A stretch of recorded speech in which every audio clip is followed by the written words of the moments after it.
नमस्कार। स्वागत आप सभी का आपके अपने YouTube चैनल टारगेट विद के। आज की इस क्लास में हम बात करेंगे 12th क्लास हिंदी अध्याय 4 रघुवीर सहाय द्वारा रचित कविता कैमरे में बंद अपाहिज। इस पाठ से संबंधित, इस कविता से संबंधित हमने पहले रघुवीर सहाय जी का जीवन परिचय पढ़ लिया है। कैमरे में बंद अपाहिज कविता की सप्रसंग व्याख्या यानी अच्छे से इस कविता को हम पढ़ चुके हैं। आज की इस क्लास में हम बात करेंगे कैमरे में बंद अपाहिज कविता के बहुत ही महत्वपूर्ण इम्पोर्टेंट, जिनको आप कह सकते हो एग्जाम की दृष्टि से मोस्ट इम्पोर्टेंट क्वेश्चन आंसर। तो जी हाँ, मैं आपके सामने आज इस वीडियो में लेकर आया हूँ कैमरे में बंद अपाहिज, आपकी चौथी कविता रघुवीर सहाय द्वारा रचित। इस कविता में हम बात करेंगे इस कविता के अभ्यास के प्रश्न उत्तर। ठीक है, तो आशा करता हूँ आप लोग इसको ध्यान से सुनेंगे। अगर आपने पिछली वीडियो नहीं देखी है, अगर आपको ज़रूरत है तो पिछली वीडियो आप हमारे हिंदी की प्लेलिस्ट में जा करके ज़रूर देख सकते हो। अगर आपने कहीं से पढ़ लिया है तो आपको देखने की ज़रूरत नहीं है। ठीक है, चलिए शुरू करते हैं आज की हमारी क्लास। इसमें कुछ आपको इस तरीके से क्वेश्चन दिखाई दे रहा है। तो पहला क्वेश्चन इसमें देखिए, आरोह पुस्तक का नाम आपका पाठ 4 आपका यानी कविता है। कविता में कुछ पंक्तियां कोष्ठक में रखी गई हैं। कोष्ठक का मतलब ब्रैकेट में जिसको कह सकते हो आप, रखी गई हैं। आपकी समझ में इसका क्या औचित्य है, यानी आपकी समझ इसमें क्या बनती है, क्या इसका मतलब क्या है आपका, और इसको ऐसा क्यों कहा गया है, तो इसको कैसे इसमें रखा गया है। कविता में कुछ पंक्तियां कोष्ठकों में रखी गई हैं। ये कोष्ठक कवि के मुख्य भाव को व्यक्त करते हैं। इन लिखी हुई पंक्तियों के माध्यम से अलग अलग लोगों को संबोधित किया गया है। जैसे कैमरा मैन के लिए कैमरा दिखाओ इसको बड़ा बड़ा, कैमरे पर वक्त की कीमत है। दर्शकों के लिए है, अपंग व्यक्ति को दर्शाने के लिए है, यानी एक अलग अलग व्यक्ति को विशेष रूप से प्राथमिकता देने के लिए, विशेष महत्व उसका दर्शाने के लिए इसको कोष्ठक में रखा गया है, अलग अलग हिसाब से इसकी बातों को। ठीक है, तो आई होप आप लोग मेरी बात समझ रहे होंगे। ये क्वेश्चन एग्जाम की दृष्टि से बहुत ज़्यादा इंपॉर्टेंट नहीं है, आप इसको हल्का सा पढ़ लीजिए। हो सकता है किसी दूसरे एंगल से इस क्वेश्चन को पूछ ले, या कोई पंक्ति की लाइन आ जाए कहीं से, तो आप इसको पढ़ना ज़रूर आप लोगों को। बस एग्ज़ाम की दृष्टि से उतना इंपॉर्टेंट ये क्वेश्चन नहीं है। चलिए आगे, दूसरा क्वेश्चन आपके सामने है। कैमरे में बंद अपाहिज करुणा के मुखौटों में छिपी क्रूरता की कविता है। क्वेश्चन बहुत इंपॉर्टेंट है, बहुत बार पेपर में आया हुआ है। एग्जाम की दृष्टि से इस बार भी आप इसको इंपॉर्टेंट क्वेश्चन की श्रेणी में रख सकते हो। यानी कैमरे में बंद अपाहिज करुणा के मुखौटों में छिपी क्रूरता की कविता है। देखिए, इसमें जो कैमरे में बंद अपाहिज का जिक्र किया गया, यानी विकलांग व्यक्ति को यहाँ पे आधार बनाकर कविता की रचना की गई है। और इसमें जो टीवी के माध्यम से अपंग व्यक्ति की किस तरीके से उन्होंने उनके साथ ज्यादती की है और उसको रुलाने की कोशिश की है अपने चैनल की टीआरपी बढ़ाने के लिए, तो यहाँ उसकी जो मतलब उनमें मानवहीनता, दयाहीनता या क्रूर भाव जो दर्शाया गया है, वो आपका विचार में कैसे है उसको हमें व्यक्त करना है।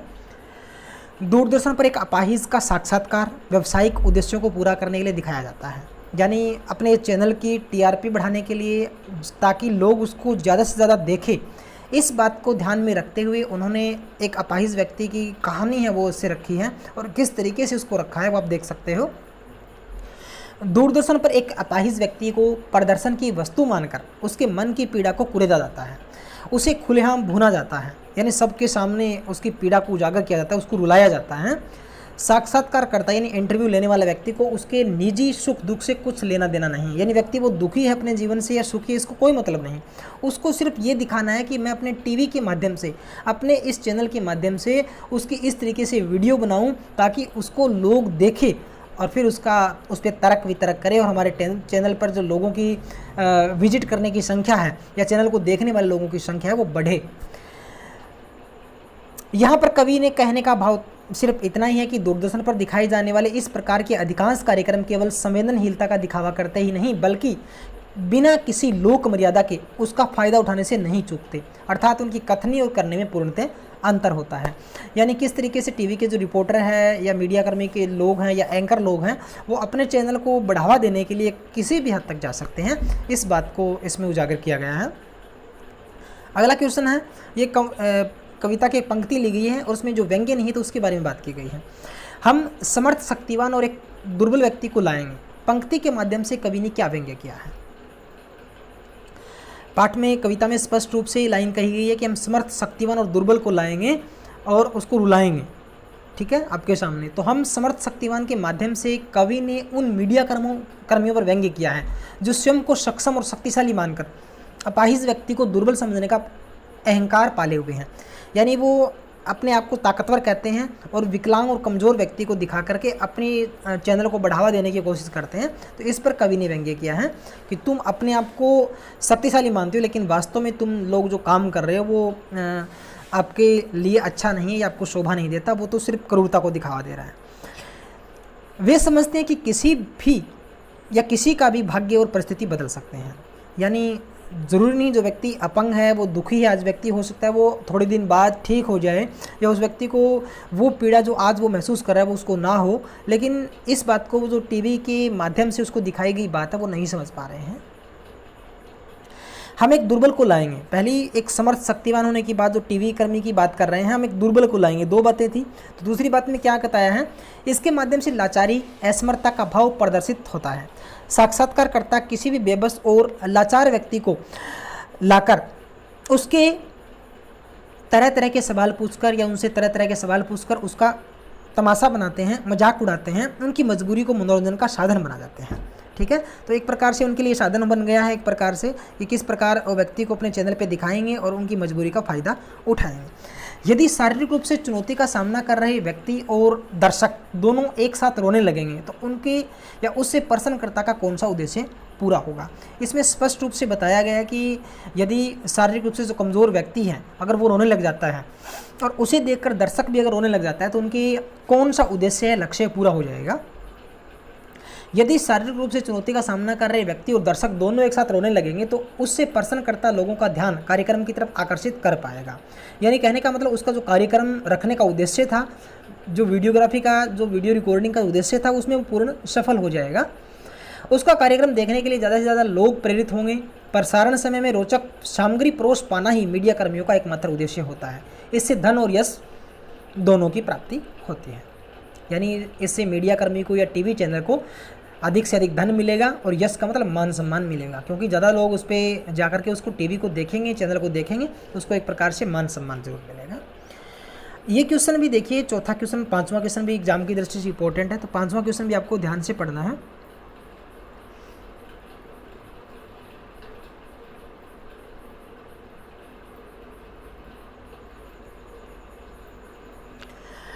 पर्दे पर वक्त की कीमत है कहकर कवि ने पूरे साक्षात्कार के प्रति अपना नज़रिया किस रूप में रखा है। लास्ट में देखिए, जिस प्रकार से जो मीडिया कर्मी या टीवी कर्मी हैं या एंकर जो लोग होते हैं वो उस व्यक्ति को अपाहिज को रुलाने का प्रयास करते हैं और अपने लक्ष्य में कामयाब होते हुए नहीं दिखता उनको सब कुछ, तब अंत में कहते हैं वो रहने दीजिए, पर्दे पर वक्त की कीमत है, यानी जैसे अंगूर खट्टे हैं वो वाली बात है। तो प्रसारण के समय में रोचक सामग्री परोसना ही मीडिया कर्मियों का एकमात्र उद्देश्य होता है। प्रसारण के समय कार्यक्रम को अधिक से अधिक लोकप्रिय बनाने के लिए वे सभी उचित अनुचित हथकंडे आजमाते हैं। उन्हें किसी की पीड़ा को कम नहीं बल्कि बढ़ा चढ़ाकर कुरेद कर दिखाने की आदत होती है। यानी उनको ये मतलब नहीं है कि जिस व्यक्ति को हम कैमरे पे दिखा रहे हैं व्यक्ति दुखी है और जिससे ऐसे सवाल पूछकर हम उसको और ज़्यादा दुखी कर रहे हैं, इससे उनको कोई मतलब नहीं होता। वे सिर्फ अपने चैनल को टीआरपी बढ़ाने के लिए, अपने चैनल की जो व्यूवर हैं उनकी संख्या बढ़ाने के लिए वो ज़्यादा बात को तोड़ मरोड़ करके घुमा फिरा करके या जिसको कहते हैं मिर्च मसाला लगा करके परोस करना, दिखाना एक प्रकार से किसी की पीड़ा को व्यावसायिक रूप देकर वे सामाजिक जिम्मेदारी की पूर्ति का दिखावा मात्र करते हैं। यानी वो एक अंत में कहते हैं कि हम तो समाज का भला कर रहे हैं।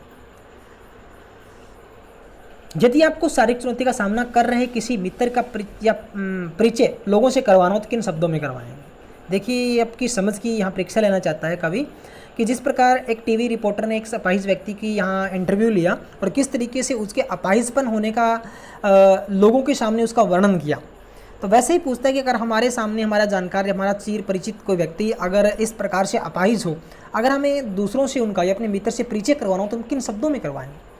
तो हमें देखिए यहाँ पे सोचना पड़ेगा कि हमारा मित्र है तो हम उसका, मान लीजिए वो लंगड़ा व्यक्ति है तो हम लोगों को ये थोड़ा बताएंगे ये देखिए मेरा मित्र है, ये लंगड़ा है, ये चल नहीं सकता और ये बहुत ज़्यादा कमज़ोर है, इसको मतलब ऐसा हुआ था, मतलब कहने का मतलब उसको एक प्रकार से डिमोटिवेट कर रहे हैं हम लेकिन हमारा वहाँ कर्तव्य बनता है, दायित्व बनता है कि हम उस व्यक्ति को डीमोटिवेट करने की बजाय उसकी हम प्रशंसा करें, सिर्फ उसकी पॉजिटिव चीज़ें ही हम लोगों के सामने रखें, बल्कि उसकी कमजोरी का बखान बिल्कुल न करें। और उसकी जो स्किल्स है, एबिलिटी है, उसके अंदर जो क्वालिटी है, हम उसको लोगों को बताएं। ठीक है, तो इससे हमारा जो एक प्रकार से हमारे साथ जो मित्र है, हमारा जो दोस्त है, हमारा जो मित्र है, उसको एक प्रकार से मोटिवेशन मिलेगा। और उसको जो अपाहिज, भगवान ने उसको अपाहिज कर दिया है, किसी भी रूप से वो अपाहिज हुआ है, उसका उसको एहसास नहीं होगा और वो एक प्रकार से उत्साहित होगा और उसे गर्व होगा कि हम उसके दोस्त हैं। तो हमें उस तरह से उसका परिचय करवाना चाहिए, आई थिंक। बाकी आपके व्यू अलग हो सकते हैं, तो आप अपने तरीके से इसका इंटरव्यू करा सकते हैं। वैसे एग्जाम की दृष्टि से क्वेश्चन इंपॉर्टेंट नहीं है, बाकी इसको आपको पढ़ना ज़रूर है, ताकि आपको पता लगे कि इसमें किस प्रकार के नए हम शब्द प्रयोग कर सकते हैं। एक देखिए, इसमें आगे आपके सामने इस तरह से काव्य पंक्तियाँ हैं। 2 नंबर का प्रश्न आता है। इसमें काव्य सौंदर्य कोई 2-3 लाइनें आपको मिल जाती जैसे दिखाई दे रही हैं। आप जानते हैं कि कार्यक्रम रोचक बनाने के वास्ते हम पूछ रुला देंगे। इस तरह का प्रश्न हर बार पेपर में आता है, 2 नंबर का आता है। तो 2-3 लाइनें मिलेगी और उनसे पूछेगा कि काव्य सौंदर्य इसका बताएं। तो इसमें आपको विशेष वाली जो बात है भी, कवि ने किस प्रकार के शब्दों का इसमें प्रयोग किया है, कौन सा अलंकार है, कौन से छंद का प्रयोग किया गया है, तो वो आप कविता पढ़ करके इसका उत्तर दे सकते हो। सिर्फ मैंने आपको यहाँ समझाने के लिए, बताने के लिए ये यहाँ इसको प्रश्न के रूप में रखा है। ऐसे ही आप एक और क्वेश्चन देख सकते हो, काव्य सौंदर्य बताना है इसका भी। फिर हम पर्दे पर दिखाएंगे फूली हुई आंखों की बड़ी तस्वीर, बहुत बड़ी तस्वीर, उसके होठों पर एक कसमसाहट थी। तो इस तरीके की कोई भी 2-3 लाइनें आपको कविता से उठा के मिल सकती हैं जिसका आपको आंसर देना हो। तो इसमें वही है, कौन से अलंकार का प्रयोग किया है, किस प्रकार की भाषा है, और इन पंक्तियों में कवि ने क्या संदेश दिया है, क्या बताना चाहा है, किस प्रकार की भाषा है, शब्द चयन किस प्रकार का है, छंद किस प्रकार का, ये बातें आप देख सकते हो। आई थिंक आपको समझ में आ गई, क्योंकि हर कविता में बारी बारी से क्वेश्चन आ रहे हैं, तो आपको पहले से इसके पता होगा। अगला क्वेश्चन देखिए, बस 2 क्वेश्चन हो रहा है। ये थोड़े से कई बार देखो, अभ्यास के प्रश्न तो आपको पढ़ा दिए, मैंने बता दिए, समझा भी दिए और आपको इसके बारे में जानकारी भी होगी। लेकिन कई बार क्या होता है कि एग्जाम में अभ्यास के जो आपके क्वेश्चन दे रखे हैं, उसके अलावा भी कई बार स्टेटमेंट बना के प्रश्न आते रहते हैं। तो एक क्वेश्चन मैं हर बार आपको बताता हूँ, चाहे आप कोई भी कविता पढ़ रहे हो, कोई कहानी पढ़ रहे हो, चाहे किसी भी क्लास में पढ़ रहे हो, आपको उस कहानी का सार रूप पता होना चाहिए। जैसे एक क्वेश्चन आपको दिखाई दे रहा है, पहला क्वेश्चन, कैमरे में बंद अपाहिज कविता का मूल भाव स्पष्ट करें। इसका मतलब यही है, इसका सार क्या है, इस कविता में कवि ने क्या संदेश दिया है, कहने का मतलब क्या है कविता का, कविता में मूल भाव क्या है, मूल संदेश क्या है, तात्पर्य क्या है, उद्देश्य क्या निहित है। किसी प्रकार से इसकी स्टेटमेंट आ सकती है, यानी क्वेश्चन आ सकता है। तो आई थिंक आप लोगों को ये क्वेश्चन समझ में आ रहा होगा, मतलब क्वेश्चन कैसा है। और ये मोस्टली क्वेश्चन हर कविता में इस टाइप का क्वेश्चन कोई ना कोई मिलता है आप लोगों को। तो इसमें कविता का सार आपको लिखना है, बहुत बार इसमें चर्चा भी हो चुकी है, तो आई थिंक यहाँ आपको ज़रूरत नहीं होगी रखने की, तो आपका टाइम वेस्ट मैं नहीं करूँगा। तो इसको आप याद ज़रूर करना है, इसको समझना ज़रूर है भी कवि ने यहाँ पे कविता को किस भाव से रखा है। ठीक है, तो आई थिंक आप लोगों को मेरी बात समझ में आ रही होगी। दूसरा और तीसरा क्वेश्चन हम पहले पढ़ चुके हैं बहुत बार, हम इसको दोबारा नहीं करेंगे। तो एग्ज़ाम की दृष्टि से जो इम्पोर्टेंट क्वेश्चन थे मैंने आपको करवाए हैं। अगर आपको हमारा वीडियो पसंद आया हो, आपको अच्छा लगा हो, तो प्लीज़ हमारे चैनल को सब्सक्राइब करें, लाइक करें और शेयर करें। Thank you. मिलते हैं एक नई वीडियो के साथ। अब अगर आप पहली बार हमारे चैनल पे विजिट कर रहे हो, तो हमारे चैनल की प्लेलिस्ट में जाकर के 12th क्लास हिंदी नाम से प्लेलिस्ट है, तो वहाँ जाकर के आप हिंदी से संबंधित सारी वीडियो देख सकते हो। इसके अलावा कंपटीशन एग्जाम की वीडियो भी समय समय पर डालते रहते हैं, और हिंदी व्याकरण की बहुत सारी वीडियो डाली हुई है। तो हिंदी व्याकरण की जो प्लेलिस्ट है, उसमें जाकर हिंदी व्याकरण से संबंधित आपके जो पार्ट जैसे अलंकार है, समास है, संधि है, तो वो आप देख सकते हो। Thank you.